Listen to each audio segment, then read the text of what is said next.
Yan, magandang umaga po mga katraps. Ano, reserve unit po natin ngayong umaga. Yan, solid followers natin from Batangas. Hindi pa nakita yung unit, nagpa-deposit na. Ang GCash deposit po mga boss.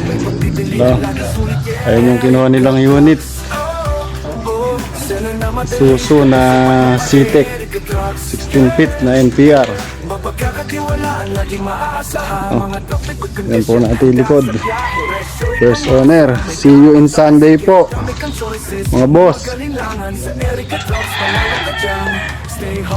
Ano, sa mga naghahanap po ng unit, tawag lang po kayo kay Rick Katrax. Stay humble.